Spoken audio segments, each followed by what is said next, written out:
Okay, this is take 2 of my rain barrel water system here. I searched YouTube. Didn't want something to look crappy, but yet functional. And this is what I came up with. It's a 3-barrel system, about 8 foot tall, so I didn't have to cut the 4x4s, which actually barely fits in here. Why is it in the garage? HOA didn't like it in my backyard after my neighbor complained.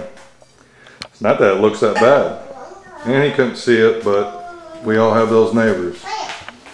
I did make a couple of mistakes on this. I hope I do point them out to you so you don't do the same, but overall it works.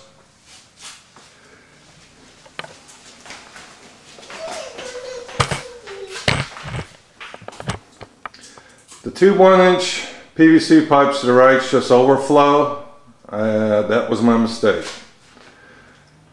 The reason I have put those up is because as I connected on the bottom, I used 2-inch PVC for the pressure. Kaylee, leave that alone. The clear line on the left is actually a sight gauge so you can see the water level. And I just used almost 150 gallons, more like 120 to 150 gallons of water washing clothes yesterday.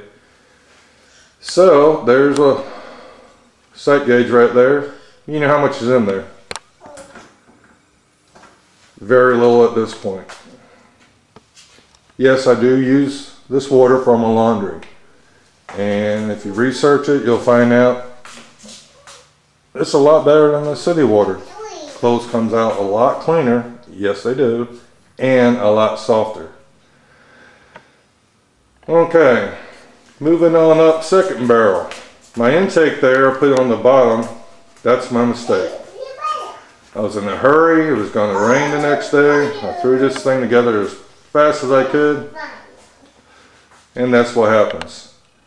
I should have put it up there so it could relieve the pressure.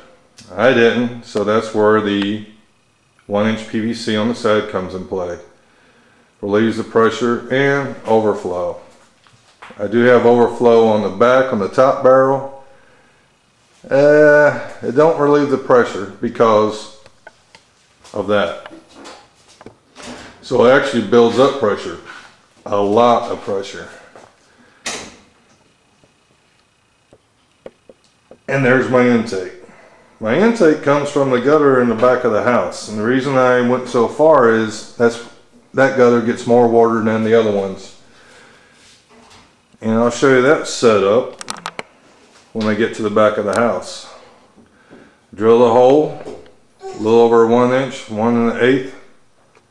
Ran PVC pipe through it. And that's my intake line.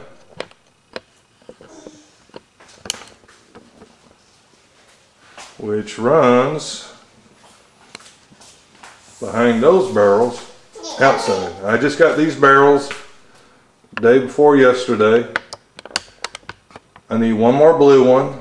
I got 2 extra blue ones and the black screw-on lid, which I'll show you what I'm going to use that for.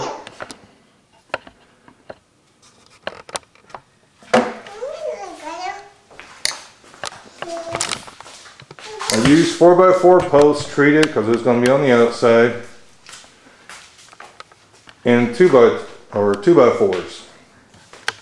Each barrel weighs almost 500 pounds. I think the water plus the barrels right under 500 pounds, but it holds the weight no problem. I used stovepipe bolts. I only used 1 of them. They're expensive, and that was plenty. Like I said, I was in a hurry, and I messed up right there. But overall, I did a decent job, I think. Now, right here, I have a manifold, which I split off. One for the garden hose that you see on the right, wash cars, whatnot. And I will be tying this into my sprinkler system soon, when I get time. And then I got another line, which actually goes to my washer. The third line actually is a siphon hose for my overflow, and yes, I had a lot of overflow. I'm very shocked how much water I actually did receive when it rained. So much so, I started filling up anything that would hold water. And to pump that back in there, I just reversed the lines and actually sucked it out of anything I have water in. This here is my tube I connect the hose to. Put a little filter on there. As you see, I have already used it a lot. And it'll suck it back in the barrels.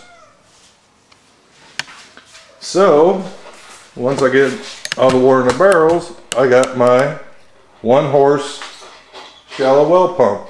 Kaylee, stop. I'm getting about 70 psi. Of course, I reset it to get it, and I got it kicking in about 36 psi. Harbor Freight special, I'm telling you, 20% off coupon. It's less than 50 bucks. I went ahead and paid 20 bucks. Got a 2-year warranty on there. They'll take it back, no questions asked. 10 bucks a year, can't beat it. It's a lot cheaper than Home Depot. And believe me, I'm knocking Home Depot. Yes, it's China stuff, but if I could buy almost 5 of these pumps for one of theirs, yeah, this is the way I'm going to go. There's my overflow line, which is connected to the top of the barrel, which doesn't work all that great. And a little aluminum tape up there was to hold the epoxy as I sealed it. But I guess it does relieve some pressure, but since I miscalculated the pipes in the front, I really don't need that no more. But as soon as I get one more blue barrel, I'll have the same setup that I have here connected to the back. So I'll have 2 sets of 3, and it don't really take up that much room. I think it's right over 2 feet by 8 foot tall, around, what is it, right under 30 inches wide.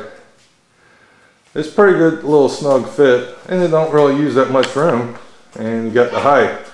And of course, I'm using it to hold water hoses and whatnot. Here's a water heater. I was getting ready to make a solar hot water heater out of that. Now it's just, since the HOA is keeping an eye on me, won't be able to do that, so now I just use it for 40 more gallons of water on overflow. I got my hose from the manifold, goes up here, connects to my washer. I take the water from the washer and I actually feed the grass with it. And I actually wash the tires and wheels on my car. You use between, Kaylee, don't do that.